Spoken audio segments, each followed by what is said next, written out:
Une création. Bonjour! Bonjour. Et faire des grimaces. Exactement. C'est la partie qui restera sur YouTube. C'est fantastique. J'espère que vous allez bien. On se retrouve pour une nouvelle émission de Time Out. Je suis en compagnie de Sylvéo et de Orlan, aka Libre et Sauvage. Time Out, c'est une émission qui revient toutes les semaines avec à chaque fois de nouvelles personnes, de nouveaux invités à qui poser plein de questions, des questions deep, des questions personnelles, des questions décalées, des questions auxquelles on ne s'attend pas. L'idée, c'est d'aborder plein de thématiques, soit tabous, soit dont on parle très peu, soit qui sont pas évidentes. Et de toute façon, il n'y a pas de mauvaise réponse, puisque le concept, c'est de partager vos expériences, vos ressentis, vos histoires, vos anecdotes. Et ben du coup, si tu veux en profiter pour te présenter, Sylvéo, dis-nous tout, qui es-tu? Ok, bonjour à toutes et à tous. Alors moi je m'appelle Sylvéo. Je dirais que pour me présenter le plus simplement, on va commencer par dire que je chante. Donc je suis auteur, compositeur, interprète. Je chante depuis que je suis genre vraiment très petit, une très petite personne. J'ai décidé que ça serait du sérieux et en faire mon métier depuis que je suis à peu près adolescent. Voilà, donc j'ai chanté un petit peu, partout, sur internet, dans la rue, à la télé, sur Twitch. Vraiment, j'ai tout fait, de ce côté-là. Je suis en préparation d'un EP, mais de manière très tranquille. Vraiment de manière presque je suis en vacances. En fait, c'est vraiment mi je prépare un projet, mi je suis en vacances, donc vraiment pas de date, pas de ça va sortir dans 1000 ans, vous inquiétez pas. Et sinon, je suis, récemment alors j'étais, parce que pour l'instant non, streamer sur Twitch. D'ailleurs, pas n'importe comment puisque c'est, pas n'importe qui, c'est Red Fanny qui m'a initié Ah oui, c'est à vrai. Twitch. Et oui, en fait, J'étais là, de quoi je il sais pas si parle? vous mais oui, qu'est-ce qu'il raconte? Mais, je sais pas si vous connaissez, le monde du drag, donc, les drag queens, les drag kings et cetera. Mais dans le monde du drag, quand quelqu'un initie quelqu'un d'autre au drag, ça s'appelle une drag mother, donc, une mère, du drag, voilà. Donc c'est la maman, spirituelle et cetera et on rentre dans une famille. Et bah, du coup, Fanny, tu ma Twitch mother, voilà.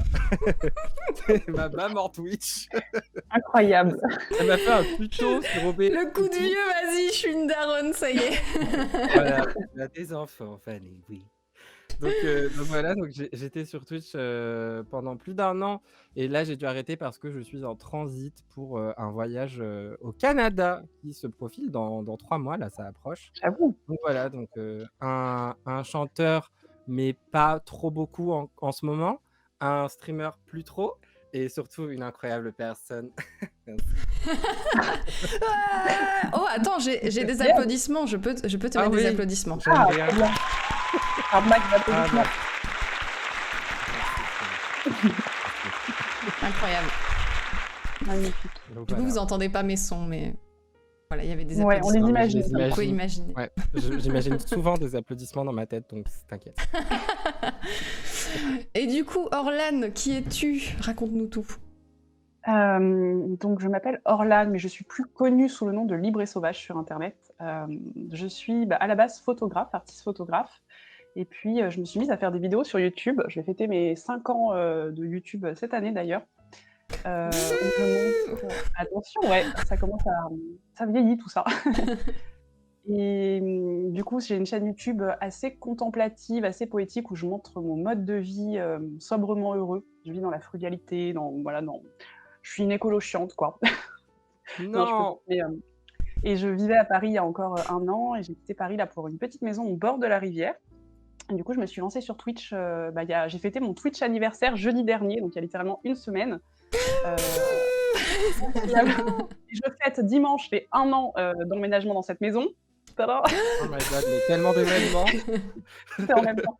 Et donc du coup, voilà, je me suis lancée sur Twitch il y a 1 an en parallèle où je fais plein de trucs sur Twitch. Enfin, c'est un peu un endroit créatif où je fais de la broderie au coin du feu, de la peinture, du bricolage, du jardinage, enfin tout ce que j'aime faire, je le fais sur Twitch. Généralement, on fait plutôt des lives en extérieur, c'est ce que je préfère. Mais bon, là, c'est l'hiver, donc la cheminée est ma meilleure amie. Et voilà, sur Twitch, je montre aussi un peu mon mode de vie. Et voilà, c'est assez relié à YouTube, même si c'est un peu différent, parce que YouTube, il y a le montage, et Twitch, c'est très, c'est en direct, quoi. Et voilà, du coup, à part ça, bah ouais, je fais de la peinture, broderie, photo, vidéo, et voilà, je vis ma meilleure vie avec mes voisins les poneys maintenant. Voilà. Trop bien. Et les poneys, c'est pas les tiens, c'est genre Non. T'as des voisins avec des chevaux et tout? C'est ça, exactement, ouais, c'est ceux de Hmm. mes voisins, et ils sont en fait chez mon jardin, la rivière, et de l'autre côté de la rivière, il y a les poneys, du coup. Ah. Oh, alors, oh là là. Alors, j'ai Non, mais c'est grandi. Laura Ingalls, vraiment. Non c'est- mais en fait, c'est ouf parce que la maison où j'ai grandi, il y avait genre une petite rivière et un petit grillage, et derrière il y avait des poneys. Du coup, genre tu viens de dire Oh, ça et genre d'un coup j'ai eu l'image. Genre mon Paf, enfance, tu l'as transporté. incroyable. Ouais, ouais. C'est vrai que c'est cool, les souvenirs d'enfance, je trouve que c'est vraiment des trucs qui nous restent, qui sont hyper, des beaux souvenirs comme ça, ouais. Qu'est-ce qui vous fait le plus peur? Ouais, moi je Vas-y, pense. vas-y. Bah, je sais pas si c'est le plus en mode genre premier de la liste, mais c'est vraiment, vraiment, vraiment quelque chose qui m'effraie. En fait, là, je sors d'un truc vraiment interminable et et très, très, très douloureux. Une longue période je dirais, de chute, en fait, de perdition. Vraiment ce truc de on t'a largué d'un avion et on a oublié de te donner le parachute, sauf que la chute, elle est longue. C'est pas genre: «Bon, bah, OK, je vais mourir et donc je m'écrase et bon, bah, c'est fini, quoi». Non, c'est que en fait, c'est juste la chute. Il y a pas de sol. Du coup, Mmh. juste tu tombes et du coup, bah, tu as cette anxiété du moment où tu vas t'écraser, mais tu ne le vois pas, tu sais pas quand est-ce qu'il va arriver. Tu vois bien qu'il y a rien en haut pour venir te sauver, donc tu es juste en mode genre: «En fait, je tombe» et c'est tout. Et du coup, j'ai l'impression de sortir de ça parce que je sais que dans 3 mois, je pars au Canada.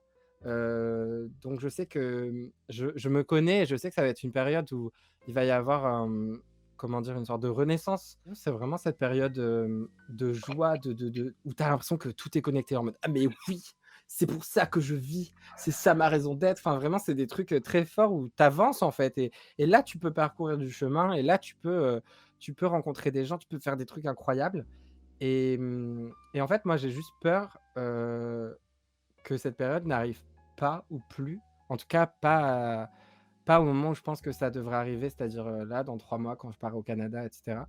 J'ai peur, en fait, de continuer à tomber et donc c'est très, très, c'est beaucoup d'anxiété parce que en fait, mon espoir se repose sur quelque chose que je ne maîtrise pas du tout, que je contrôle pas, que je ne connais pas. C'est-à-dire que c'est sur une imagination de: «Sûrement, si je fais ça, ça va aller mieux», mais j'en ai aucune foutue idée, en vérité. C'est un peu mon all-in, quoi. Au poker, des fois, tu as un jeu pourri et tu donnes tout et en fait, c'est ce que j'ai fait avec ma vie actuellement. C'est-à-dire que là, je mise tout sur, un truc hypothétique, sur du bluff. Et bah, du coup, j'ai super peur de continuer à tomber parce que je me dis: «Si je continue à tomber alors que je suis à l'autre bout de la terre avec mes Mmh. meilleurs amis, dans une autre configuration, en fait, ça voudra dire que le problème, c'est pas mon environnement, mais il est encore en moi et que c'est une sorte de parasite, probablement une dépression ou que sais-je». Mais ça voudra dire que j'ai quasi tout essayé et ouais, ça fait peur, ouais. Mmh mh. Donc voilà. Du Ça, coup, On ça avait ouais, dit me joyeux. touche trop ta réponse. c'est ça. Tu dois être hyper partagée entre avoir méga hâte de partir pour voir si ça va changer quelque chose, et terrifiée de fou, en fait, parce que si C'est jamais, ça, ouais. Du coup, je suis plus excité de partir actuellement, je l'étais au début. Là, je suis dans le truc où j'essaye de on est neutre parce que ouais, j'ai peur. Parce que si j'arrive là avec tous mes grands chevaux et tout et mon excitation et que je me prends une grosse claque dans la gueule, je m'en remettrai pas, je pense. Donc ouais, j'essaie de me calmer, j'essaie de me dire que, bah, ça se trouve, ça va pas être, incroyable. Ça se trouve, en fait, ça sera pas ça ma solution et il va falloir être prêt à mener une autre guerre, en fait. Donc Mmh. ouais, j'essaie de me dire que c'est pas comme dans les films, quoi. C'est pas genre: «Je pars à l'autre bout du monde et ma vie, elle est mieux». Genre non, c'est ça se trouve, oui, il y a de fortes chances que ça aille beaucoup mieux parce que j'aurais peut-être beaucoup plus de cartes en main, mais je sais pas ce que j'ai. Je sais pas ce qui fait que je suis malheureux, donc on verra. Et du coup, Orlan, c'est quoi toi ce qui te fait peur? Bon, je pense que j'ai un peu les peurs basiques, que tout le monde a, la peur de bon, enfin, c'est pas basique, mais en tout cas la peur de l'abandon, la peur, du de notre avenir avec le climat et tout ce qui se passe. C'est des choses qui me font Mmh. ultra flipper de plus en plus. Mais je pense que j'ai une peur qui est assez récente et qui prend de plus en plus de place depuis ces dernières années. C'est, la peur de la mort, en fait. Avant, j'y pensais pas du tout à la mort, j'avais pas du tout peur de ça et en fait, maintenant j'y pense tout le temps et j'ai très peur de mourir, donc c'est hyper égoïste. J'ai très peur aussi que mes proches meurent, et du coup, j'y pense tout le temps, mais à tel point que quand je vais prendre un covoiturage, je vais m'imaginer que je vais avoir un accident de voiture. Enfin, je me fais des scénarios catastrophes et je pense maintenant, tout me renvoie à la mort, en fait, et c'est terrorisant. Et j'ai vraiment ce truc de en fait, je suis à un stade de ma vie où je suis hyper heureuse de la vie que j'ai aujourd'hui. J'aime trop ma vie, j'ai pas du tout envie que ça s'arrête aujourd'hui, j'ai encore trop de trucs à faire. Donc c'est hyper égoïste de ma part de me dire que, ouais, j'ai pas envie de mourir. Après, moi, récemment dans ma vie, j'ai eu, le décès de ma mère il y a 2 ans et demi et mon père qui est décédé il y a 3 mois à peu près. Donc je pense que ça en rajoute une énorme couche maintenant, d'avoir peur, du décès. Bah, en plus, tout le monde est touché par un cancer de près ou de loin, donc j'ai trop peur que du jour au lendemain, on m'annonce que j'ai un cancer, et que on puisse plus rien faire, qu'on annonce ça à mes proches. Enfin bon, entre Mmh. ça, le Covid, la peur d'avoir un accident de voiture, enfin voilà, j'ai peur tout le temps maintenant de ça. Et c'est hyper récent, ça doit faire peut-être 2 ans. Bah, c'est depuis le décès de ma mère en fait, que j'ai peur de ça tout le temps, tout le temps, tout le temps, quoi. Mais vraiment, je pense qu'il n'y a pas un seul jour où je ne pense pas à la mort. C'est hyper badant, hein, désolée, mais voilà. Non, mais c'est très courant, les gens qui ont peur de la mort. Bah, justement, dans Time Out, j'ai l'impression bah, moi, du coup, Ouais, c'est marrant parce que Fanny, elle vit toutes les émissions puisque, bah, c'est Fanny, hein, c'est quand même bah la oui, oui, queen oui. de l'émission. Mais moi, du coup, comme je les monte, j'ai aussi beaucoup l'habitude d'entendre cette réponse Ouais. et en fait, c'est pas du tout banal. C'est pas parce que tout le monde dit ça que c'est banal, mais par Mmh. contre, c'est vrai que j'ai l'impression que c'est très, très courant. Mais c'est pas surprenant et enfin, Je pense que ça personne n'a enfin, envie de c'est pas mourir de toute ça façon. fait psychologie à 2 balles, mais tu vois, oui, Mmh. il y a sûrement un lien entre le décès de ta maman et cette peur en toi parce que Mmh mh. c'est quand même un énorme traumatisme, je pense donc Mm, mm. Ouais, ouais, ouais. Et c'est marrant, tu parlais des cancers, et pour le coup, tu vois, Mmh moi, mh. j'ai plus peur de la maladie ou de Ouais. mmh, l'incapacité que de Mmh la mh. mort, tu vois, parce que je me dis, bon, bah, si je meurs, Ouais, aussi. voilà, Mmh mh. j'y pourrais pas grand-chose, et puis bah, ce sera Oui, la ouais, fin, donc à la limite, j'ai plus peur de souffrir ouais. ou de D'avoir perdre mes ton corps, on proches, peut plus rien faire, c'est ça. et de devoir mourir aussi, ouais. Mmh. Mais de savoir, par exemple, que j'ai un cancer et que, genre, il me reste 6 mois à vivre ou 1 an à vivre, ça, c'est un truc Ouais. qui... Ah ouais, non mais alors ça, c'est Ouais. pareil. Je ne veux jamais savoir combien de temps il me reste à vivre. Si un jour quelqu'un me Mm, dit: «Tu mm. veux qu'on mais te pire dise combien truc, de» alors jamais, pire jamais, truc. jamais. Mm, mm. Et même si on m'annonce un cancer, je pense que j'aurais même pas envie de savoir si, c'est incurable, et combien de temps il me reste à vivre, en fait. Mais je pense que les médecins sont obligés de te le dire à un moment, Mm, mm. c'est très traumatisant. Bah, moi, c'est ce qui s'est passé, pour mes parents, ils sont tous les 2 décédés d'un cancer, du même cancer en plus, et on leur a à peu près dit que, c'était enfin ma mère, on savait que c'était incurable et qu'elle pourrait pas être soignée. On lui avait pas vraiment donné de deadline en quelque sorte. Elle est décédée bien plus tôt que ce qui était plus ou moins prévu et mon père, c'est arrivé subitement. Il repartait pour une chimiothérapie, c'était pas du tout prévu et il est mort, comme ça, enfin vraiment un truc qui n'a pas été détecté, en fait. Et du coup, j'ai OK. vraiment peur, que, des fois, je commence à être un petit peu, hypocondriaque, genre j'ai des douleurs, des trucs et je me dis: «Putain, ça se trouve, c'est une tumeur qui grossit et tout», et je sais que c'est pas bien du tout, il faut pas du tout penser comme ça parce qu'après tu te focuses que là-dessus et j'ai Mais trop tu peur peux maintenant, tellement ouais, pas t'en empêcher. C'est bah, ouais, tellement genre c'est vraiment, horrible. la vie t'a coupé l'herbe sous le pied tellement Mmh fort mh. et enfin, j'imagine même pas. Vraiment, déjà, je t'envoie, bah, on en a déjà vite fait un petit peu parler ensemble, mais Oui, oui, vraiment, je t'envoie, tout ce que je peux t'envoyer le plus fort et de plus précieux, plein de parce que petites vraiment, papillons. j'ose pas imaginer, j'ose même pas imaginer. C'est quelque chose, Bah, je pense, de perdre ses proches. C'en est une ouais, bah, autre de perdre ses proches dans des circonstances pareilles, oui, très surprenantes et très, imagées. C'est-à-dire que ça peut vraiment te créer, oui, un rapport, spécial avec, la maladie et la mort, à quel mmh. point, en fait, tu as pas pu te préparer, tu as pas pu faire, de la Tu peux préparation, rien faire, en fait. Tu es juste psychologique, là et puis tu te vois sentimentale. Tu partir, encaisses, enfin, tu quoi. peux Ouais. ouais. Il y a ce truc aussi qui m'a fait ça aussi, c'est un truc, je pense, qui accentue tout ça, c'est de me rendre compte à quel point on est fragile, en fait. Un coup de vent et on est balayé, Tellement, on est tellement des petites poussières dans l'univers et qu'on se fait écraser tellement. par n'importe quoi, quoi. Même notre corps, on peut casser un bras hyper facilement, enfin, c'est genre on est tellement fragile, c'est un truc, je crois que c'est peut-être le truc qui me terrifie le plus, la fragilité de l'humain, en fait. Ouais, se Genre rendre compte vraiment, qu'en fait, mmh, l'image qu'on renvoie et tout ce qu'on crée, pour montrer à quel point on est puissant et qu'on domine le monde et qu'on l'assouvit, ouais, c'est ça, c'est alors qu'on est que tellement des du merdes, en bullshit, fait. en fait. Parce qu'en vérité, Mmh. tu peux avoir un empire, être milliardaire, je sais pas quoi et cetera et en fait, Mmh mh. mourir parce que tu es tombé, de tes escaliers. Enfin, vraiment, c'est ridicule, quoi. Je C'est dis pas ça. que c'est ridicule de C'est mourir en tombant de tes escaliers, c'est dommage je dis que c'est comme mort, ridicule, de tomber des le escaliers. rapport, hein. Ah mais il m'est arrivé un truc Sorry. tout bête, par exemple, un matin où j'étais pas réveillée et d'ailleurs, je crois que toi, Sylvio, tu étais au courant et c'est là que je me suis dit: «Putain, on est tellement fragile», genre j'étais pas réveillée, j'allais pour me faire un café et je me suis renversé de l'eau, Ah brûlante oui, sur le mmh. pied et je me suis fait une brûlure au 2e degré sur le pied, donc plus de peau, enfin vraiment l'enfer et tout et je me suis dit: «Putain, mais on» genre juste je me suis mis de l'eau sur le pied, là je suis handicapée pendant 2 mois et demi, j'ai galéré, je pouvais plus mettre de Ah, tu chaussures et dû tout, tellement douiller.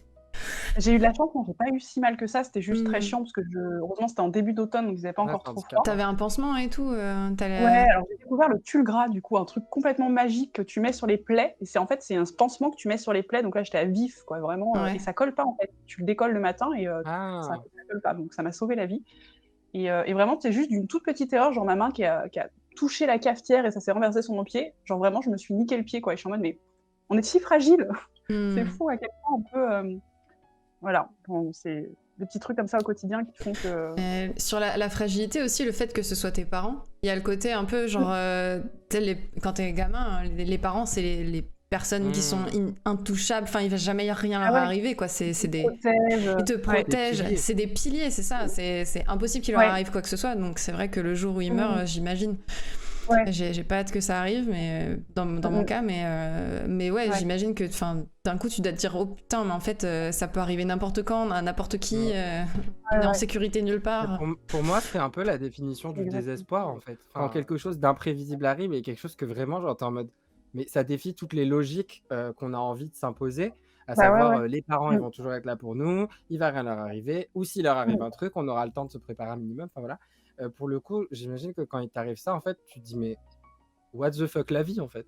What the C'est fuck?» exactement ça. Mmh. Genre, Mmh. Après il y ça a s'est pas de vachement, règle. relativisé, quoi. Moi, je sais que maintenant j'ai Ouais. envie de profiter à fond, quoi. Je suis en mode: «OK, en fait, demain je peux disparaître, mes proches peuvent disparaître, donc j'ai envie de profiter encore plus, quoi». Bon, le stress fait que parfois j'ai un peu du mal, mais j'essaye vraiment de lutter, de moins stresser, de me dire: «Allez, dégage le stress et profite de la vie, quoi», parce que vraiment, c'est pas ce qui peut nous arriver, quoi. Donc c'est un peu on va dire le côté positif de la chose, hein, Mmh. mais voilà. Mmh. Ouais, c'est Si cool d'en retirer des trucs positifs, Bah, mais en ouais, tout cas, ça a il faut dû pas parce être évident, hein, ouais, ouais, c'est j'imagine. sûr que C'était ouais, c'est toujours, euphémisme. particulier de perdre ses parents, mais bon après chaque personne, réagit d'une manière différente. Je vois, moi j'ai une grande sœur et une petite sœur et on vit nos deuils de complètement différemment, Mmh. et c'est le jour et la nuit quoi entre nous donc voilà. Si je peux me permettre, de répondre à cette réponse, moi j'ai pas peur de la mort, encore maintenant parce que, pour moi, pour avoir peur de la mort, faut avoir vraiment goûté à la vie. Faut savoir ce que tu perds, en fait. Mmh. Faut avoir un beau cadeau et pas avoir envie qu'on te le prenne et d'ailleurs, pour avoir entendu pas mal de réponses, du coup, sur cette question dans Time Out, ce qui était souvent dit, en tout cas, c'était, «Je veux pas mourir parce que, j'ai tel truc précieux, j'ai tel truc précieux, j'ai tel truc Mmh. précieux». Enfin, souvent, c'était ça qu'on entendait et du coup, c'était en opposition à quelque chose de super qu'on voulait pas mourir. J'ai la santé, je veux pas la perdre, j'ai ci, je veux pas le perdre. C'est normal, en général, on veut pas perdre ce qu'on chérit et perso, je chéris pas la vie. Du coup, alors c'est là, je le dis plus facilement hem, parce que j'ai ce truc là d'espoir dans 3 mois. Donc je suis dans ma chrysalide là. Mais pendant 3 ans, si j'étais mort, par hasard, trigger warning, désolé du coup, hein, hem, mais bah, cool. J'aurais j'aurais une solution. J'aurais, alors une solution oui, hein, très effective, hein, très pratique, on arrête, les soucis mais par contre on arrête, tout ce qui est bien aussi du coup, hein, vraiment c'est pas une solution idéale, mais ça aurait été une vraie solution. Alors maintenant je suis un peu plus en paix, j'ai plus du tout des idées noires, j'ai plus du tout, des pensées suicidaires et cetera.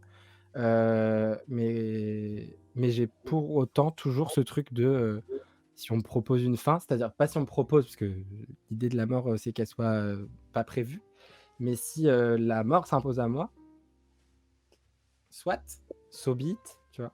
Après, je vais pas chercher maintenant, je suis plus dans cet état d'esprit où j'y pense ou machin.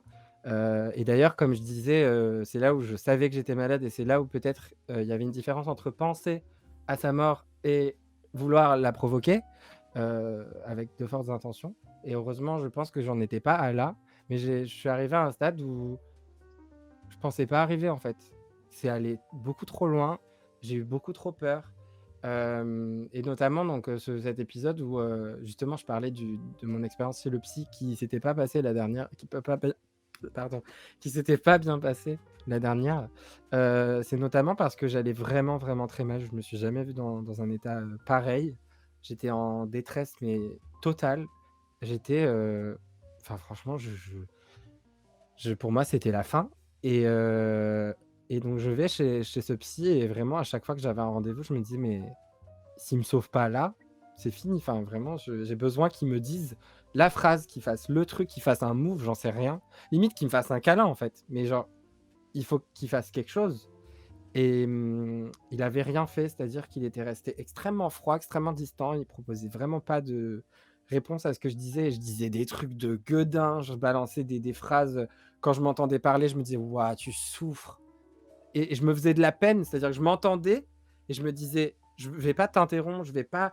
J'essayais pas de filtrer ce que je disais parce que je voyais que c'était viscéral, mais d'un autre côté, je me faisais du mal à m'entendre. Je me disais, mais on en est là, on en est là, tu dis des dingueries, tu parles de toi qui t'arrête de vivre et tout. Enfin, c'est waouh, ok. Et je sentais ma souffrance. Et moi, je voyais ma souffrance, je la sentais, je la disais, et lui était impassible. Je le sentais, mais froid, mais comme du carrelage. Et, et je suis sorti de ce rendez-vous sans qu'il m'ait donné de fin, de suite, de rien. C'était vraiment juste une page blanche. Bonjour, ah bah désolé, c'est fini, à la prochaine. Et j'étais tremblant. Je venais de Putain. déballer tout. J'avais pas pleuré parce que c'était vers la fin que vraiment tout était sorti et tout. Je venais tout déballer. Je sors et donc j'habitais pas loin, heureusement, parce que j'habitais à genre 5 minutes à pied. Et là, en fait, je craque. En sortant, je pleure. C'est là où, en fait, tout sort. C'est là où je me rends compte de la gravité de mon état. C'est là où, en fait, j'ai peur. C'est là où, en fait, je vois qu'on m'a pas aidé, là. Je vois que je viens de toucher le vif du sujet et que je suis tout seul dans la rue, là. Et je pense en boucle comme ça dans ma tête. Il y a ce truc de vas-y, là. C'est maintenant, là. C'est là, là. Tu mets un pied de trop, un pied sans regarder, là. Allez. Et c'est bloqué. Et ça tourne. Alors que des fois, quand ça venait, j'arrivais à hop, tout de suite reprendre le dessus et dire mais qu'est-ce que c'est qui dit ça dans ma tête là, ça va pas. Il y a vraiment cette espèce d'idée que c'est quelqu'un d'autre qui parle dans ta tête et t'es en mode mais frère, je vais pas faire ça, enfin c'est pas comme ça qu'on doit faire en tant qu'humain. Sauf que là, ça tourne en boucle et ça a de la force. Ma voix elle est toute petite à côté, c'est vraiment non je vais pas faire ça et l'autre mais si mais vraiment mais fais-le et il y avait un truc vraiment je sentais en fait cette dualité et et en fait à un moment donné, j'ai eu peur. J'ai eu peur de moi, j'ai eu peur de je me suis dit: «Ah ouais, là, je perds les pédales. Là, je perds les pédales, j'ai plus contrôle sur les choses» et donc je me suis dit: «Va t'acheter des pains au chocolat et rentre à la maison». Vraiment ce truc de: «C'est pas aujourd'hui. C'est pas aujourd'hui et demain est un autre jour» et voilà. Et depuis, ça va mieux, ça avait pas enfin si, ça m'est rarrivé après malheureusement parce que, bah, du coup, j'étais pas super bien suivi. Ça m'est arrivé chez des amis, qui habitent très haut, je sais plus au 4e étage ou quoi et d'ouvrir la fenêtre en regardant le ciel, qu'on trouvait qu'il était beau et ensuite, de juste regarder le bas et de me dire, «Allez, c'est maintenant» et et de rester, figé en fait dans ce débat qu'il y avait dans ma tête qui n'aurait pas dû avoir lieu et donc voilà. C'est pour ça que quand vous en êtes dans ces trucs comme ça, diagnostic ou pas, vraiment, c'est pas vous, en fait. S'il y a un débat entre est-ce que je dois vivre ou pas, vous êtes plus en maîtrise de quoi que ce soit, donc c'est plus le moment de vous minimiser enfin, déjà, faut pas avant, mais là, c'est vraiment pas le moment de savoir ou pas si on est malade. On est malade, hein, vraiment, à ce moment-là, je pense. Malade dans le sens où on a une maladie et dans le sens où on a besoin d'aide et dans le sens on doit avoir cette aide, on la mérite et donc voilà. Donc pardon, du coup, c'est super long, mais j'avais besoin d'en parler. Voilà. Merci d'en avoir parlé et merci d'avoir pris le temps. Ne t'excuse pas d'avoir Non, mais d'avoir voilà, parlé, j'ai fait ma et réponse, tout. mais voilà. Bah, du coup, je sais pas trop quoi Le chat répondre. trop cool. Le chat, Bah, n'hésitez juste, pas à votre balancer écoute, plein c'est de fou. cœurs. C'est horrible parce Je que, comprends mieux. enfin, tu vois, genre, la première réaction, c'est genre, j'ai trop envie de te proposer des milliards de solutions, j'ai trop envie, genre, d'être là pour toi et tout. Et en fait, ce qui est affreux pour les personnes qui reçoivent ce genre de témoignages, c'est qu'on peut rien faire, en fait. Et Bah, à part parce être que c'est du présent et passé, écouter, non. tu vois. Voilà. Déjà, là, parce que c'est du Mm. passé, non. Dans le sens où maintenant, là, ça va un petit peu mieux, etc. Mais par contre, les choses qu'on peut faire, si je peux, du coup, pas vous laisser comme ça en mode Ah, c'était Mm. horrible et au revoir. Mais vous donner des solutions, soit en tant que personne qui le vit, de ma perspective, hein, parce que je peux pas vous dire ce que vous allez ressentir, mais moi, comment moi j'ai fait, ou ce que vous pouvez faire en tant que proche. Ouais, juste déjà écouter. Vraiment, première chose plus importante. Il y a des gens qui n'ont pas du tout besoin de conseils sur ce qu'ils vivent, ou qui en ont déjà reçu, et du coup, ça devient redondant et très Mm. infantilisant d'en Ça recevoir. peut être donneur de leçons aussi. C'est ça, exactement. Mais écouter, c'est vraiment la première chose que je pense. Tout le monde a besoin d'écoute. Vraiment, enfin, j'ai jamais entendu, en tout cas personnellement, quelqu'un qui dit ah non, par contre, je veux pas qu'on m'écoute. Je veux que quand je parle, tu m'écoutes pas, et que quand je parle pas, tu parles au-dessus de moi. Enfin, vraiment, j'ai jamais entendu ça. Donc, ça se trouve, il y a des gens comme ça. Mais en général, quand quelqu'un se sent mal, vraiment, la plus belle chose à offrir en premier, c'est l'écoute. Et ensuite, proposer des solutions. Dire qu'est-ce que tu veux, toi? Qu'est-ce que tu as besoin si la personne le sait? Et si elle le sait pas, bah, faire des propositions et en faire plusieurs. Comme ça, on a des choix aussi en tant que personne qui va mal. Le pire, je pense, c'est juste qu'on nous impose encore quelque chose qu'on n'a pas forcément envie d'avoir. Et comme on est dans une situation où on ne sait pas ce qui nous arrive, donc on ne sait pas forcément ce dont on a besoin, c'est bien d'avoir du choix. Mm. C'était quand la dernière fois que vous avez eu le cœur brisé? Oh, c'est super dur comme question. J'ai des trucs qui me reviennent en écoutant Silvéo, d'une amie qui avait arrêté de me parler, en fait, vraiment du jour au lendemain. Et en fait, je me souviens que pour le coup, là, ça m'avait brisé le cœur, c'était au lycée. Et donc, tu vois, je m'en souviens que maintenant. En fait, je suis tombée très malade à une époque de ma vie. Et c'était un peu ma meilleure pote. Enfin, voilà, c'était un peu ma meilleure pote de l'époque. Et en fait, quand je suis tombée très malade, je pense qu'elle a flippé de ouf. Et en fait, elle a arrêté de me parler. Chose qu'il faut pas faire, en fait. Juste, Genre, elle arrêté de avait me peur parler. que tu meurs? Bah, il y avait probablement ça aussi qui était en compte. Je sais pas, en fait, je t'avoue qu'on en a jamais reparlé. Mm. Et en fait, elle a arrêté de me parler, donc moi, j'ai jamais compris. Et comme je dis, je suis pas quelqu'un qui cherche des embrouilles ou quoi, donc j'ai juste accepté. Mais j'étais en mode, mais en fait, j'ai besoin de toi en ce moment, ça va pas du tout, et tu veux plus me parler, et j'ai pas du tout cherché à aller vers elle. Enfin, j'ai pas du tout cherché à forcer la chose, parce qu'elle ne voulait plus, donc je me suis dit, bon, elle doit avoir ses raisons, ok, tant pis. Donc c'était un peu horrible. Et on s'est plus jamais reparlé jusqu'à justement il y a pas très longtemps. Mais après, j'ai changé de lycée en milieu de cours de route parce que il fallait que je change de lycée. Et d'ailleurs, Silvéo, ça me fait penser à ce que tu disais. C'est une époque de ma vie où j'allais pas bien du tout, et j'ai complètement changé de vie du jour au lendemain. Et j'ai changé de région, j'ai changé de lycée, tout ça, et ça m'a sauvé la vie. Donc ça m'a fait du bien de complètement tout repartir à zéro. Et du coup, on s'est plus jamais reparlé. Et là, il y a peut-être 4 ans, on s'est remise à se reparler. En fait, on est de nouveau en contact. Et il s'avère qu'on a évolué carrément dans le même sens, et que là, on s'est retrouvés, et qu'on est de nouveau trop potes, qu'on se voit de temps en temps. Donc, on s'est pas parlé pendant presque 10 ans. Et on a par contre toujours pas reparlé de cette période où elle a arrêté de me parler. Et je pense que je vais peut-être essayer de lui en parler prochainement. Ça me fait très peur, du coup. Mais je pense que j'aimerais bien savoir aussi. Après, je me dis, bon, est-ce que je lui en parle ou pas, parce que c'est passé, maintenant on se reparle. Après, peut-être savoir les raisons pourquoi, je sais pas en fait ce que je dois faire. Mais voilà, du coup, j'ai quand même une personne qui a arrêté de me parler du jour au lendemain, et on a réussi à redevenir amis là. Elle est revenue vers moi, en fait, tout simplement. On s'est revus quelques fois et on s'est rendu compte qu'on avait vachement évolué dans le même sens. Et en fait, c'est fou parce que notre relation est repartie comme elle était un peu au lycée, bien qu'on ait évolué toutes les deux. Mais c'est assez magique, en fait, de voir que parfois, il y a des gens qu'on a rencontrés très jeunes et qui évoluent dans le même sens que nous. Donc voilà, pareil avec cette relation, je suis en mode, on verra bien. Je cherche pas du tout à ce que ça dure pour tout jamais, puisque bien évidemment, comme tu le disais, Fanny, on évolue, et que les relations sont pas faites parfois pour durer, et que, ayant déjà vécu une grosse rupture avec cette amie-là, maintenant, j'avoue que j'ai peut-être un peu peur, je pense, mais du coup, voilà. Donc je sais pas, d'ailleurs, est-ce que vous pensez que je lui en parle ou pas? Que je brise la glace et que je lui demande pourquoi 15 ans plus tard? Ah, je suis désolée, mais moi j'aime savoir, je supporte pas Ouais. l'inconnu, donc moi j'aurais tendance à poser la question et dire écoute, Mm. voilà, genre j'aimerais savoir sans aucun jugement, de toute façon c'était il y a longtemps, mais j'aimerais Ouais. savoir juste pour savoir en fait. Sachant que je pense que peu importe sa réponse, de toute façon, enfin pour moi c'est du passé et que maintenant je suis prête à accueillir notre nouvelle deuxième amitié 2.0 Voilà. quoi. Donc. À moins qu'elle dise, oh, à l'époque c'était vraiment une connasse, du coup ça m'avait saoulée. Oh mon Dieu. J'avoue là, elle me dit, J'aime oh, je suis un pas peu les gens bizarre, malades. envoyer un message, mais bon, Voilà, je déteste les gens malades. Ils font que se plaindre, je les hais. c'est ça, Il du faut coup, que ça allait bien. C'est genre, saoulée. mon Dieu. Non, mais en vrai, Non mais ouais, c'est probablement un truc à la con du genre j'ai flippé. Ouais, voilà.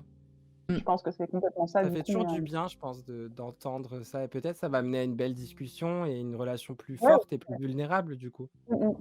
Non, de toute façon la communication ça a toujours du bon, donc je pense que oui, en effet. J'adore dire un slogan. La communication, ça a toujours du bon. Let's go. C'est ça. Un moment de déclic où vous avez compris quelque chose d'important sur vous, sur les autres ou sur le monde qui vous entoure. Moi j'ai un premier truc qui me vient en tête, qui est tout bête, mais qui a totalement changé ma vie il y a à peu près genre 5 ans. C'est un déclic écologique en fait. Genre juste, genre j'ai compris qu'on était en train de tout nous foutre en l'air et que du coup nos actions avaient vraiment une importance et du sens. Et c'est tout simplement, alors c'est complètement fou, je voulais faire pousser mes cheveux à l'époque, ce qui poussaient plus du tout, ils étaient tout pourris et tout, et je me suis dit, bon, je vais chercher une technique pour voir comment faire repousser mes cheveux, mais de manière naturelle du coup. Et je suis tombée sur une vidéo qui montrait qu'on pouvait se laver les cheveux avec un œuf. Et ça a été le déclic qui a changé ma vie, il y a littéralement 5 ans, un peu plus de 5 ans maintenant. Et du coup, je me suis dit, mais en fait, si on peut se laver les cheveux avec un œuf, c'est pas du tout un truc que prône la société et les magasins et tout, c'est un hack de ouf.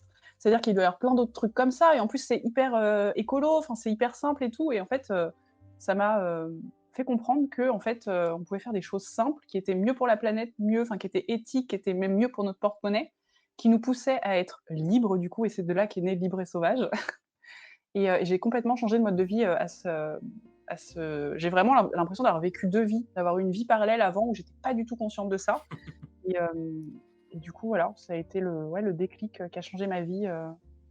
Et du coup, je faisais même pas le tri, j'étais pas du tout consciente de plein de trucs et ça a vraiment absolument tout changé, quoi.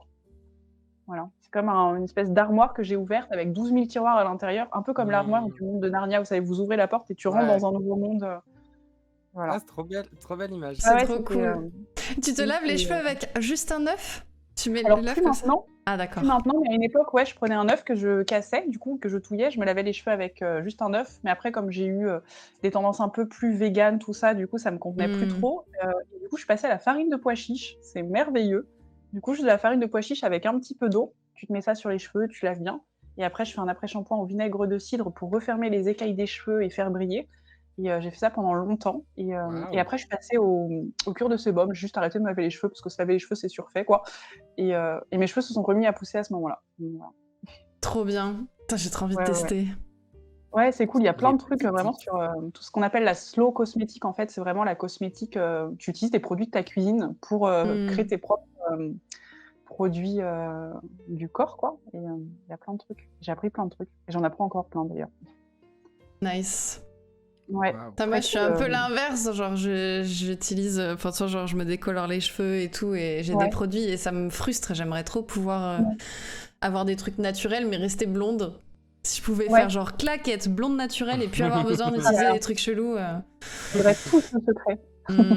Ce serait cool. Mais on peut faire plein de trucs de manière naturelle. Du coup, enfin voilà, il y a plein de techniques. C'est assez fou d'ailleurs de se rendre compte que les trucs naturels, en fait, c'est assez puissant. Sylvéo, est-ce que toi, tu as eu un déclic? Bah, du coup, sur le truc de la nature, c'est une après-midi que j'ai passé au terrain de mes grands-parents, là où je vis actuellement. Et c'était une journée de printemps. C'était magnifique. C'était incroyable. Je sais pas ce qui s'est passé ce jour-là, mais j'ai été comme guidé par une espèce de force. Vraiment, moi-même, je trouve que c'est chelou, d'accord? Donc, si vous trouvez ça chelou et que vous croyez pas du tout pour un sou, vraiment, faites ce que vous voulez. Je comprends pas ce qui m'est arrivé. Mais du jour au lendemain, du tout au tout, j'étais comme émerveillé par tout ce qui m'entourait. D'un coup, tout a pris sens. J'ai regardé le ciel, j'ai vu à quel point il était beau, j'ai compris à quel point il était immense. J'ai vu les arbres, j'ai vu leurs mouvements. En fait, j'ai vu les détails. Je pense que c'est ça qui s'est passé, c'est comme j'ai comme dézoomé ou zoomé parfois sur certains éléments qui nous entourent et j'ai perdu cette vision juste linéaire de: «Je suis un humain, ça c'est un animal de compagnie, ça c'est ci, ça c'est ça». J'ai comme juste été un spectateur et il s'est passé des trucs de fou. J'ai vu une abeille, je l'ai suivie pendant tout le long du chemin Ah là qu'elle là. faisait. Je suis allé au fond du jardin parce qu'elle est allée au fond du jardin. Ensuite, du coup, je me suis assis dans les fleurs et j'ai commencé à voir que dans une fleur, il y avait un insecte et je me suis dit: «Mais c'est fou et Mmh. tout» et enfin, c'est des trucs que je savais, OK? Je suis pas je dis pas que genre: «Oh, j'ai découvert la nature». Mais mais j'ai découvert ce regard-là précis que pas beaucoup de gens ont. Enfin, il y a beaucoup de gens qui l'ont, mais c'est pas si courant que ça et c'est ce que j'aime d'ailleurs avec Orlan, c'est qu'on partage, justement ce lien à la nature et cette, Mmh. sensibilité aux détails et aux petits environnements, à cette espèce de magie, en fait, qui se produit sous nos yeux sans qu'on ait rien à faire et d'ailleurs, si on en fait le moins possible, ce serait mieux, en fait. Hem et ouais, ce jour-là, j'ai suivi cette abeille, j'ai j'ai vu, en fait, tout son parcours. J'ai vu quand elle allait butiner les fleurs, j'ai pleuré, j'ai beaucoup pleuré ce jour-là, de tant de beauté. En fait, de voir tant de beauté, d'ouvrir les yeux sur ce qui se passait, j'étais comme: «Waouh, c'est quelque chose là, c'est intense». En fait, ça m'a fait Mmh. l'effet inverse de quand vous savez, quand il y a une news horrible sur le monde et que vous la prenez en pleine poire et vous descendez grave de votre piédestal en mode, «Ouais, j'ai passé un super mauvais lundi là, ça m'a trop saoulé» et là, bam! La réalité de la vie là, d'un coup dans votre face. Bah, j'ai eu ça, mais en positif, c'est-à-dire que j'ai vu la réalité positive et belle du monde et j'étais comme en mode: «Mais en fait, plus jamais rien ne sera pareil qu'avant» et c'est le cas. C'est un peu la religion à laquelle je crois, la nature. Mmh. C'est-à-dire que mais pour moi, comme c'est palpable, ça me rassure plus que pour certains qui n'ont pas besoin peut-être de ce côté palpable que Dieu ne t'offre pas spécialement, et je respecte. Mais moi, du coup, je pense que ma manière d'être et qui est trop pragmatique a besoin quand même de palper les choses et de les voir se produire devant mes yeux vraiment, c'est du concret quoi, vraiment, il y a des fucking aurores boréales en fait dans le monde, d'accord? Les papillons, c'est littéralement un truc de base qui est longiligne, qui se transforme et puis ensuite qui se retransforme, genre qui a des couleurs de fou. Enfin Non mais excusez-moi, pardon, c'est la c'est réalité, magique, c'est juste mmh. fou. C'est fou. En fait Ouais, ouais. en fait, c'est fou parce que quand tu dis ça, les gens ils ont tendance à dire: «Bah, duh!» C'est une enfin, on sait, tu vois? Mais regardez vraiment, c'est-à-dire avec un autre regard, avec une Mmh sorte mh. de patience et de je sais pas comment vous expliquer, mais il faut juste changer son regard parfois sur les choses, les mêmes choses, tu les re-regardes juste différemment et un truc de fou se produit devant toi, quoi et Ouais, essayer du coup de maintenant, ouais, comprendre comment ça fonctionne. ouais, c'est ça, de comprendre Mmh. non Gentil, quoi. seulement de comprendre comment ça fonctionne, Ouais, mais d'être passif, de pas ouais, prendre le pas sur ce qui se passe. Tu vois, c'est pas à toi, juste tu regardes c'est ça. et C'est ça que tu n'as rien à faire là-dedans, en fait et mmh mh. complètement. Juste, c'est un spectacle, tu t'assois, tu prends ta place et tu savoures et du coup, Mmh bah, mh. maintenant, tous les printemps ont une saveur de fou. Enfin, comme je vous disais tout à l'heure, je vois un cerisier en fleurs, moi, je regarde pas genre, le cerisier en fleurs en mode tout l'arbre ou alors je le regarde un peu, mais après moi, ce qui m'intéresse, c'est de regarder dans chaque fleur s'il y a pas un insecte qui se cache et en fait Mmh. de regarder de manière plus microscopique et c'est fou parce qu'il y a des gens d'ailleurs, je sais que ça, par exemple, c'est un discours que j'entends beaucoup, mais plus dans l'infiniment grand. Les gens qui sont fascinés par l'astronomie, qui sont fascinés par les étoiles, qui regardent le ciel, qui se disent: Les «Oh mon Dieu, mais si peu pyramides, de la muraille de choses», Chine, voilà, tu vois? Mmh. Des trucs vraiment le Taj infiniment Mahal. grands et fous, dans la grandeur. Beh, j'ai le même sentiment avec l'infiniment petit, Mmh parce mh. que quand tu regardes le monde des insectes, par exemple, tu te rends compte que le monde est encore plus grand que ce que tu pensais, c'est fou. Je trouve ça fascinant de juste retourner à ça et se dire: «Waouh, ah ouais, d'accord, Non, c'est on est sûr. si peu de choses». Il Voilà. Ça faudrait qu'il y ait des cours, enfin, moi, j'arrête pas de dire ça, il faudrait qu'à l'école, on ait des cours au moins une fois par semaine, qu'on emmène les enfants dans les forêts, en fait. Juste, Ouais, c'est hyper mmh, important. observer, mais pas en Mais ouais, mode, «Faites-nous une fiche, non, notez ce non, que c'est ça, c'est, juste, machin patou», juste: «Eh déjà pour se regarde». relaxer, tu vois? Pas de stress, Mmh, parce qu'en fait, on apprend aux enfants à rester assis sur une chaise toute la journée, à être de parfaits, futurs employés, tu vois? Tu tellement. complètement coupé du monde et déréalisé du monde. Genre, qui sait reconnaître, les oiseaux à leur chant? Qui sait reconnaître les champignons aujourd'hui? Qui connaît même les fruits et légumes de saison parfois, tu vois? Je suis en mode: «Mais dans quel monde on vit, en fait?» Mmh. Genre, Comment on ça, est les complètement fraises, c'est pas déréalisés. toute l'année? Je comprends pas. Ouais, tu vu, c'est fou, hein? Dans les C'est supermarchés, pas tu toute sais, il y a des l'année. millions dans les Inversé! supermarchés en ce moment, je suis en mode: «Mais vous êtes les gars, vous êtes complètement magouilles, en fait!» Genre, Ouais. Quel est le truc le plus difficile dont vous vous soyez relevé? je pense que le truc le plus difficile dont je me suis relevée, c'est tout simplement mon enfance, en fait, qui qui a été assez, très, très, très compliquée et heu et du coup, ce dont je parlais tout à l'heure, qui est un des facteurs, en fait, qui est arrivé plus tard, lors de mon adolescence, j'ai failli mourir d'anorexie, en fait. J'ai vraiment failli, mourir de ça parce que j'avais perdu tellement de poids que mon corps, ne je sais pas comment il a survécu à ça. Merde. Hem, j'ai fait une très grosse dépression à l'adolescence et du coup, je suis tombée malade et je m'en suis relevée et je suis hyper heureuse aujourd'hui et je n'ai plus du tout de troubles alimentaires et j'ai même une relation hyper saine avec la bouffe. Hem, donc voilà, c'est, le truc le plus difficile, heu, que j'ai vécu et je pense que ça a été lié enfin bon après moi pour le coup, je suis quelqu'un qui n'a jamais vu de psy, tout ça, parce que je pense pas que ce soit quelque chose qui me corresponde tout simplement. Hem, donc voilà, je sais pas à quoi c'est dû. Je pense que voilà, ça peut être lié à plein de trucs, mais je sais que j'ai eu une enfance assez compliquée, une enfance où j'étais, pas, comment dire? En sécurité quand j'étais petite et j'ai eu beaucoup, beaucoup de peurs qui sont encore présentes aujourd'hui et du coup, j'avais beaucoup de soucis, liés à ça. J'étais très angoissée, enfin, c'était un peu compliqué et j'ai eu aussi beaucoup du coup, lié à tout ça, j'ai été, assez, je faisais partie des gens mal vus à l'école, qu'on bully, et c'était un peu compliqué et du coup, j'étais toujours celle qui était, enfin, on faisait pas attention à moi, quoi et du coup, je pense que, l'anorexie, a été peut-être déclenchée à cause de ça parce que le fait de tomber malade, bah, les regards se posaient enfin sur moi et on s'inquiétait pour moi. Un truc qui ne m'était, enfin que j'avais l'impression en tout cas, qui m'arrivait pas trop et j'ai mis beaucoup, beaucoup de temps à vouloir guérir, en fait, à vraiment, vouloir guérir parce que, le fait d'être malade, d'être très maigre et le fait que ça se voit, c'était un truc qui était, à cette époque-là de ma vie, hyper, gratifiant en quelque sorte. On me Mmh. remarquait et du coup, ça a été un long processus, déjà de comprendre que j'étais malade, ensuite de vouloir guérir et ensuite de guérir et ensuite de ravoir un rapport sain avec, parce que c'est pas que la bouffe, hein, c'est plein d'autres trucs du coup qui tournent autour de ça. Puisque du coup c'était, enfin j'ai vraiment arrêté de m'alimenter et c'était, je pense une envie de disparaître, tu vois? Même si j'ai jamais pensé, hem, au suicide ou à vouloir mettre fin à mes jours, mais je pense que c'était peut-être une sorte de ça, mais de Mmh. manière détournée, en fait et du coup, enfin moi, j'en parle vraiment avec aucun problème de tout ça. C'est un truc dont je n'ai jamais parlé. Je crois que c'est la première fois que j'en parle publiquement d'ailleurs, donc Ah ouais. voilà, attention. Bah, merci pour Heu, ta confiance. Ouais, ouais, non, de mais il y a ouf. pas de souci, je me sens, je vois que, enfin, ton chat est hyper bienveillant. Il y a des personnes que je connais, je suis avec vous, c'est très, très, très confortable pour moi d'en parler, ce soir, donc voilà, mais et donc ouais, c'était, quand je suis commencé à tomber malade, on va dire, je sais pas, je pense vers les 16-17 ans et du coup, j'ai en fait, ce qui a induit beaucoup, beaucoup de choses dans ma vie parce que, j'étais encore au lycée et ça n'allait pas du tout, du coup, là où je vivais, chez mes parents et en fait, du coup, à 18 ans, donc j'étais en terminale, j'avais déjà changé de lycée parce qu'il fallait que je change un peu d'environnement et c'est là que j'ai quitté mon lycée pour un nouveau lycée et en fait, je suis restée que 3 mois dans ce lycée-là parce que, j'ai décidé de fuguer en fait, je suis partie de chez moi. Je suis partie de chez moi parce que je savais que c'était un environnement qui ne m'était pas favorable et que si je restais là-bas, je pense que je serais peut-être pas en vie aujourd'hui et ça a été le choix le plus difficile de ma vie du coup de devoir, bah, quitter, enfin fuguer de chez moi quoi, tout simplement, pour recommencer une nouvelle vie et je remercierai jamais assez parce que du coup, ce sont mes grands-parents qui m'ont hébergée chez eux.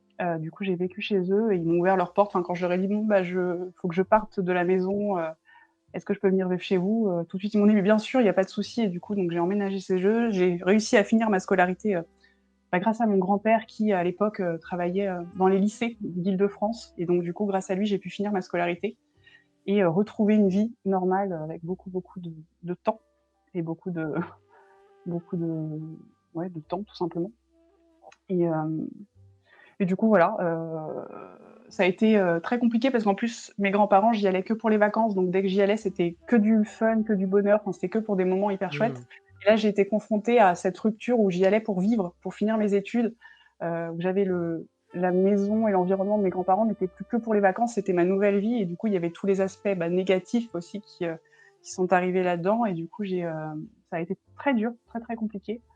Du coup, j'ai perdu, tous mes amis aussi à ce moment-là. Il y a beaucoup de gens qui n'ont pas compris, pourquoi je suis partie, donc j'ai dû me refaire des amis et c'était une période de ma vie où je me suis sentie hyper seule parce que j'arrivais dans un nouveau lycée où je connaissais personne, il fallait que je termine une scolarité. En plus, je me souviens qu'à l'époque, j'avais l'option arts plastiques qui me faisait mais énormément de bien au lycée et c'était vraiment le moment où je me sentais trop bien et du coup, dans mon nouveau lycée, il y avait pas cette option-là donc j'avais plus ça. Donc voilà, bon, mes grands-parents étaient d'un soutien immense, enfin vraiment sans eux, je sais pas ce que je serais devenue aujourd'hui et bah, je les remercie infiniment. D'ailleurs, je suis très, très proche d'eux encore aujourd'hui, c'est vraiment, ça a toujours été un peu comme mes parents, mes grands-parents, du coup et heu et voilà. Je sais pas trop quoi dire de plus à part que, bah, je m'en suis sortie, qu'il a fallu du temps, mais que quand on est dans un environnement qui est stable, dans un environnement dans lequel on se sent en sécurité, dans un environnement, avec des gens bienveillants, bah, en fait, mon Dieu, ça change la vie, en fait et j'ai Mmh. vraiment, bah, grâce à ça, du coup, réussi à, à avoir confiance en moi, en la vie surtout et puis à reprendre goût, à plein de trucs et voilà, du coup et aujourd'hui, je pense être quelqu'un de stable, être quelqu'un, ouais, de stable émotionnellement et avec les gens, en tout cas, je l'essaye, au maximum et je sais que du coup, ce revirement et cette prise de conscience écologique m'a aussi énormément apporté, m'a beaucoup stabilisée, m'a apporté beaucoup de bonheur et m'a permis vraiment de me sentir hyper bien et de et de redonner du sens à ma vie aussi. Donc c'est plein de petites choses après qui se sont enclenchées, mais c'est ça, c'est quand on va pas bien, c'est très compliqué de réussir à aller vers la fin du tunnel et une fois que les choses commencent à se mettre en place et qu'on commence un peu à revoir, bah, le bout du tunnel, quoi, vraiment cette métaphore est hyper, hyper forte. Petit à petit, les choses se remettent en place et on commence à, enfin, en fait, c'est vraiment un, comment dire? Un cercle Un cercle, vertueux. Mm. exactement, voilà, un cercle vertueux et il faut vraiment le vouloir par contre. C'est vrai qu'en fait, quand j'ai décidé de guérir, c'est là que les choses, se sont débloquées. Mais j'ai pendant longtemps, voulu, pas du tout guérir et rester là-dedans, mais heu, mais bon, j'ai, quand même, pris conscience au bon moment qu'il fallait que je m'en sorte quand même. Donc Mm. voilà. Tu parles de l'environnement dans lequel tu étais avec tes parents, où tu te sentais pas en Mmh mh. sécurité. Enfin, est-ce que je peux te demander, genre, est-ce que c'était par rapport à toi, c'était par rapport à tes parents, c'était pour C'était, sortir d'un cercle vicieux, justement, ou... ça a été un, mes parents ont eu des soucis, d'alcoolémie beaucoup, donc j'ai grandi là-dedans, en fait, donc du coup, j'avais toujours cette angoisse de, quand je vais rentrer de l'école, savoir comment dans quel état j'allais retrouver mes parents, par Mm. exemple, donc du coup, c'était un truc où, Ah qui était merde. hyper anxiogène.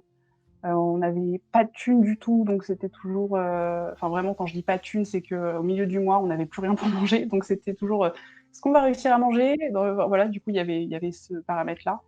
Heu, Après il y a eu d'autres trucs, peut-être que je vais pas citer ici parce que c'est pas, je me sens pas prête d'en parler encore, mais du coup, ouais, le fait de, j'étais très, très angoissée, ouais, à cause de ça et puis ouais, de savoir déjà si j'allais pouvoir rentrer chez moi après l'école, parce que des fois la porte était fermée à clé et mes parents n'entendaient pas parce qu'il y avait la musique trop forte ou ils dormaient, du coup de, ouais, de pas être, dans un environnement qui, alors que normalement quand tu, justement, ce qu'on disait tout à l'heure, les parents, c'est censé être les personnes avec lesquelles Les on est piliers. censé être en sécurité et il y Mm. avait des périodes où ça l'était, il y avait pas de souci parce que c'était pas non plus non-stop, mais du coup, il y avait des périodes où ça l'était pas du tout et je pense que, bah, ça m'a un peu traumatisée et comme mes parents étaient confrontés à ces problèmes-là et parfois ils pouvaient peut-être ne pas faut faire attention à ce qui se passait autour et je pense peut-être que ça a été une des choses qui m'a fait, peut-être tomber malade. Je veux pas, voilà, remettre, ça, tout là-dessus parce qu'il y a aussi des choses, des mécanismes qui font que des choses qui sont plus internes. Peut-être que je souffrais d'autres pathologies, enfin je sais pas, on a peut-être aussi des fois des traumas qui sont pas forcément liés à des trucs horribles qu'on a vécu. Des fois on a des traumas alors qu'on a une vie, très belle et qu'on a en apparence pas souffert. Donc je sais pas. D'ailleurs, je sais pas si un jour je saurais Mmh. d'où est venue, exactement, cette, cette maladie du coup, mais quoi qu'il en soit, c'est que voilà, c'est le message positif que je veux faire passer, c'est qu'on peut vraiment, vraiment se soigner et guérir de choses très compliquées où parfois on est très proche de que tout s'arrête, tu vois? Sylvie, tu en parlais tout à l'heure. Heu, donc voilà, faut croire, C'est, en la vie. Les papillons, sont là pour vous dire que la vie est belle. vas-y, Voilà. enfin, le premier truc qui me vient à la bouche là, c'est de te dire merci. Vraiment, parce que, c'est un cadeau ce que tu es en train de faire, je trouve. Déjà, à toi, je pense, si je puis me permettre, hein, je pense que tu te fais un beau cadeau parce que si tu dis que tu n'en as pas, vraiment parlé, et que c'est la première fois, bah, c'est jamais rien et ça fait forcément Mmh. du bien quelque part à un moment donné, peut-être maintenant, mais je pense que c'est déjà un joli cadeau pour toi et je trouve que c'est un joli cadeau pour nous, pour les gens du chat et du coup, bah, merci déjà. Parce que, ouais, se livrer déjà, c'est quelque chose et puis en plus, sur des épisodes comme ça, faut se replonger un minimum dans les souvenirs et tout, enfin c'est Ouais, ouais. ouais, Mmh. donc merci. Pour pas être original, enfin moi aussi ça va être l'enfance. Je vais essayer de faire court. C'est marrant parce que alors, la réponse, elle est très méta, parce que en fait j'ai toute ma vie, j'ai rêvé de ce moment où on allait me poser cette question. Toute ma vie, depuis que je suis tout petit. J'ai rêvé de ça parce que pendant de très longues années, ça s'est arrêté qu'il y a un peu plus d'un an, donc c'est très, très, très frais. J'ai eu un énorme complexe de personnalité. J'étais complètement mégalomaniaque. Je sais pas si c'est le bon terme. Je sais pas si je vais vraiment dire les bons termes parce que là, en plus, on va toucher à des sujets, de l'ordre de la santé mentale et tout, donc je sais pas trop si je vais dire les bons termes, donc prenez un peu ce que je dis avec des pincettes, hein, à part, mes ressentis. Mais, j'étais complètement obsédé par moi-même, mais d'une manière, pas saine à partir de la deuxième partie de ma vie. C'est-à-dire qu'au début, en gros, quand j'étais petit, ça d'ailleurs quand Orlan parlait, ça m'a vraiment fait plein d'échos, mais j'étais vraiment pas dans un environnement sain et sécuritaire. Pour la plupart du temps, ou en tout cas, à la fin, quand tu fais le résultat des courses, tu te dis: «Mouais, pas fou». Même si évidemment, quand on parle de ses parents, de son enfance, de machin, et qu'on parle justement la question c'est la enfin le plus difficile, on va pas, forcément, raconter en détail toutes les bonnes journées qu'on a eues et les bons moments qu'on a eus. Il y en a eu, mais c'est pas le sujet et j'ai vraiment eu beaucoup, beaucoup de trucs difficiles et de mauvais. Si tu m'avais posé cette question, genre il y a 5 ans, je t'aurais dit le harcèlement scolaire, genre mot pour mot, parce que j'ai été harcelé pendant plus de 15 ans. Donc chaque année, en fait, chaque année scolaire, c'était vraiment genre, à quelle sauce on va me manger? Est-ce qu'on va me où est-ce que ça va aller? Est-ce que ça va aller encore plus loin? Est-ce que je vais être encore plus malheureux? Enfin, c'était vraiment je remettais ma vie entre les mains du monde extérieur parce que j'étais en mode, de toute façon, le monde m'écrase, en fait, donc qu'est-ce que je fais? Et du coup, il y a un truc qui m'a à la fois sauvé la vie, à la fois gâché la vie, mais je dirais ni l'un ni l'autre au final parce que bah, maintenant je suis comme ça grâce à ça, donc let's go. Mais quand j'étais petit, en CM2, j'ai passé un test de QI, parce que, j'avais vraiment un comportement qui différenciait énormément des élèves, de l'école et qui, emmerdait beaucoup les professeurs, c'était insupportable pour tout le monde et cetera. J'étais vraiment monsieur je sais tout, je coupais la parole, j'étais très sec, j'étais très, sûr de moi, j'avais vraiment quelque chose de impossible de me faire rentrer dans le moule, enfin vraiment tout le monde forçait et c'était en mode: «Mais ça ne rentre pas ce truc, c'est pas c'est pas possible». Donc on m'a fait passer un test de QI parce qu'à l'époque on avait conseillé ça à mes parents. J'ai eu un diagnostic, HPI, donc haut potentiel intellectuel, surdoué, précoce, enfin ça a plein de noms différents, zèbre, c'est le mot que vous voulez, allez, c'est parti. Il y a 36 Poney! 000 mots, vraiment c'est un truc de fou. Donc ouais, à l'époque, on m'avait surtout dit HPI, c'était ça le diagnostic et c'est ça maintenant qui est quand même beaucoup utilisé et donc on m'avait dit: «Waouh, tu as le QI presque comme Einstein et tout». Enfin, c'était des trucs que tu dis à un enfant quoi et Mmh. tu penses pas que ça va marquer comme ça l'a marqué et moi, je pensais pas que ça aurait les conséquences que ça a eu.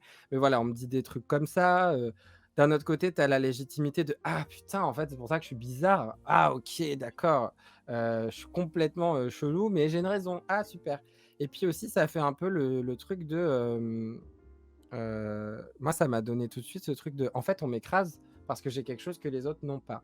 À l'époque, en tout cas, c'est vraiment, comme ça que je l'ai vu et c'est comme ça que ça m'a aidé et sauvé la vie, hein, on s'entend. Parce qu'en fait, quand tu es harcelé tous les jours à l'école, qu'on te fait tout, hein, tout ce qui est possible. Alors moi, j'ai tout eu, hein, parce que j'étais pas, un garçon comme les autres. Au final, c'est marrant, mais j'étais pas un garçon tout court. Mais ça, c'était dans la suite de l'aventure qu'on s'en est rendu compte. Mais, parce que j'étais pas un garçon comme les autres, bah, voilà, j'ai eu le droit, à tout, à l'homophobie, au sexisme, à tout machin. J'étais rejeté du coup des garçons puisque j'étais pas comme eux et j'étais rejeté des filles parce que j'en étais pas une. Donc j'étais vraiment en mode super, j'ai nulle part où aller, enfin bref. Donc vraiment, j'ai eu un parcours de harcèlement, dense et long, jusqu'au collège où vraiment là, c'était, de la cruauté. Je dirais que c'était plus du harcèlement, là, c'était vraiment, de la cruauté pure. J'ai vraiment eu, la peur au ventre tous les jours et d'ailleurs, je l'avais oublié parce que j'ai fait beaucoup d'amnésie post-traumatique, mais on m'attendait souvent à l'arrêt de bus, pour me tabasser, des trucs comme ça. Donc, ce qui fait qu'en fait, j'ai commencé à énormément somatiser et du coup, j'avais très souvent mal au ventre et donc on me faisait beaucoup, beaucoup de maux d'absence et j'allais pas à l'école et c'est fou parce qu'à cette époque-là, je pensais vraiment que j'avais profondément mal au ventre et je pense que j'avais vraiment mal au ventre au final, mais tout ça venait de mon esprit qui voulait absolument pas aller à l'école donc, ça a créé des symptômes, enfin, c'était un délire. Donc, donc voilà, donc vraiment une enfance, longue en fait. Ça m'a paru une éternité. J'avais vraiment j'étais vraiment, sur une autre planète que les gens qui m'entourent, quoi et c'est pour ça que je dis que cette question, en fait, j'ai toujours rêvé qu'on me la pose parce que, heu j'ai toujours rêvé en fait qu'on me donne une plateforme pour pouvoir enfin, montrer ma valeur et c'est marrant parce qu'on m'a diagnostiqué donc, soi-disant, intelligent et avec ci, avec ça, mais on m'avait pas à l'époque parlé de en fait, c'est quasi une maladie, hein, d'être, d'être haut potentiel, parce que, quand tu as un truc qui est pas comme le monde extérieur, ça s'appelle un handicap, hein. Enfin vraiment pour moi, c'est comme ça. Quand tu as un truc à part un super pouvoir, genre tu peux voler, là, à la limite, c'est pas un handicap, je suis d'accord, c'est plutôt un super pouvoir et bon, bah, c'est plutôt cool en soi. Mais là, c'était pas un super pouvoir. Et quand j'étais petit, je pensais vraiment que c'en était un. Je me suis dit: «Mais j'ai un plus gros cerveau», enfin vraiment les trucs clichés que c'est pas du tout ça le c'est pas du tout ça le délire, hein. Mais, dans ma tête, je me disais: en fait, je suis plus intelligent, en fait, donc, je suis plus intéressant, je suis plus ci, je suis plus ça» et du coup, ça m'a permis de survivre parce que pendant que tout le monde me faisait, la misère, bah, moi je restais en vie parce que je me disais: «En fait, eux, ils voient pas, mais moi je sais». Voilà. Un jour, ils verront. C'est vraiment ce truc cliché que dans les films, genre, «Ils savent pas qui je suis, ils verront un jour» et tout. C'était vraiment ce délire, mais viscéral. Genre vraiment tous les jours, je me répétais ce refrain en boucle dans ma tête. Enfin, c'était un truc de fou et en fait, voilà, ma réponse à ça, c'était, «Je suis un super héros», littéralement, hein, mot pour mot, je me disais ça, «Je suis un super héros.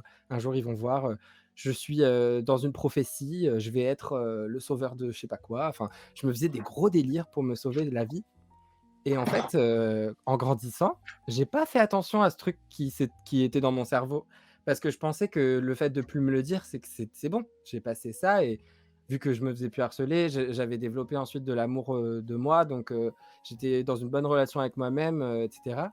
Mais il se passait plein de trucs, qui étaient à cause de ça et que je voyais pas et notamment, donc ce truc complètement égocentrique et mégalo, c'est-à-dire de me penser supérieur aux autres, mais au fond de moi. C'est-à-dire qu'en surface, franchement, je pensais pas, mais au fond de moi, il y avait toujours cette personnalité qui m'a sauvé la vie, qui était là et qui était toujours là pour me replacer un peu plus haut que les autres quand même. Tu sais, vraiment genre: «Non mais oui, vous êtes tous pareils, mais toi, un peu quand même plus» et toujours et c'était au début, mais tu te dis: «Bah, ça me fait pas de mal, donc c'est pas grave» et après tu commences à te rendre compte que tu t'intéresses plus aux gens, que tu perds ton empathie, que tu deviens complètement, sec, froid, dur avec les gens, exigeant, élitiste, enfin des trucs, qui t'isolent en fait et qui sont nuls. Enfin vraiment j'étais plus en accord avec mes propres valeurs, mes propres principes et donc quand je me suis rendu compte de ça, ça a disparu.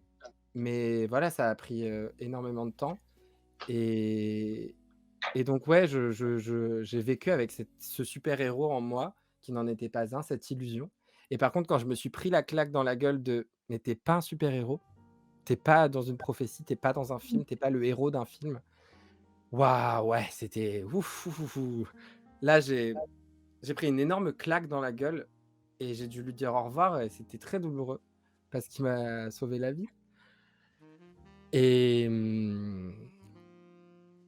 je suis hyper, je suis hyper reconnaissant en fait, qu'on m'ait donné les clés, pour me trouver plus génial que les autres dans un moment où, bah, si je me trouvais pas plus génial, en fait, j'aurais mis fin à mes jours, hein, clairement et à la fois après ça m'a pourri tellement la vie donc en fait, des fois je repense à ça, je me dis: «Ouais, c'est vraiment compliqué la vie en fait» parce qu'à la fois on te donne des armes, à la fois après elles se retournent contre toi, enfin c'est vraiment un délire donc je sais pas la leçon c'est quoi à en tirer? Je veux dire, il y en a pas forcément, hein, mais mais ouais, je suis très content de m'être relevé de ça, quoi.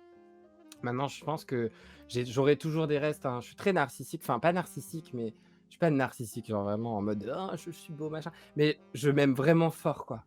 Et des fois, ça déconcerte vraiment les gens. Ils sont en mode mais c'est qui celui-là? Qu'est-ce qu'il veut? Et tu sais, les gens, ils aiment bien mettre en doute en mode non, mais ça se trouve, c'est une façade, ils s'aiment pas vraiment. Mais genre vraiment, là, ça fait trop d'années où le truc il bouge pas et je suis vraiment bien avec moi. Je me fais beaucoup de bien, je prends bien soin de moi. Et ce truc dont tu parlais de meilleur ami, là, bah, je me considère vraiment comme ça. J'ai vraiment compris, comme avec les insectes, j'ai vraiment ouvert les yeux. J'ai vraiment compris que j'allais vivre avec moi jusqu'à la fin de mes jours, en fait. Donc, j'ai vraiment communiqué avec moi en mode ok, on va mettre les choses au clair, voilà comment ça va se passer. Et on communique régulièrement, moi et moi. Et j'ai vraiment une relation dissociée avec moi, c'est-à-dire que il y a moi et il y a mon moi intérieur qui est souvent un enfant parce que c'est lui qui a encaissé à l'époque et je me vois comme ça, voilà, comme moi avec un petit moi dedans, comme des poupées russes. Et on se parle et on fait attention l'un à l'autre. Et moi, je suis celui qui prend le monde extérieur en pleine face et l'autre, c'est celui qui va process. Et du coup, bah, on doit communiquer parce que moi, je dois agir et lui, il doit ressentir. Et je fonctionne comme ça me va bien cette métaphore parce que bah, je comprends mieux ma relation avec moi comme ça. Et voilà, donc maintenant je m'aime, mais je pense avec un dosage plus sain. Voilà. C'est fou parce que vraiment, enfin, t'es méga honnête et je sais que c'est pas un truc hyper facile à... Enfin, c'est pas un truc facile à dire tout court, en fait, de parler de l'estime de soi et en plus, enfin, c'est... Pardon, j'ai pas entendu. C'est hyper tabou, je trouve, Oui, de parler c'est hyper du tabou. fait de s'aimer, ce genre de choses, donc ouais. Oui, j'ai l'impression que c'est vachement plus facile de dire qu'on s'aime pas que dire qu'on s'aime. Et, Ouais. et puis, bah, tout ce que t'as raconté avant ça aussi, c'était... Ouais, ton histoire, moi, m'a beaucoup touchée. J'ai envie de faire un film de ça. Ton histoire m'inspire. Ah non, attends, relance pas la machine, hein. J'ai voulu faire un film sur moi toute ma vie. Maintenant, on arrête. Non, mais où tu serais, c'est pas toi qui jouerais si tu veux, mais peut-être Ok. m'inspirer de ton histoire. Je trouve que c'est hyper inspirant. Enfin, et ça m'a beaucoup touchée, tout ce que tu racontes. C'est des choses qui Merci. je trouve Merci hyper de pertinentes. l'avoir accueilli. Bah, merci pour ta confiance, merci à tous les deux pour votre confiance et pour toutes vos histoires et vos anecdotes. Je vous fais des gros bisous, je vous dis à très bientôt pour une prochaine émission de Time Out. Au revoir à la VOD aussi, n'hésitez pas à aller regarder les émissions précédentes, n'hésitez pas à venir sur Twitch pour voir les futures émissions de Time Out. Et des gros bisous. Des bisous tout le monde. Au revoir.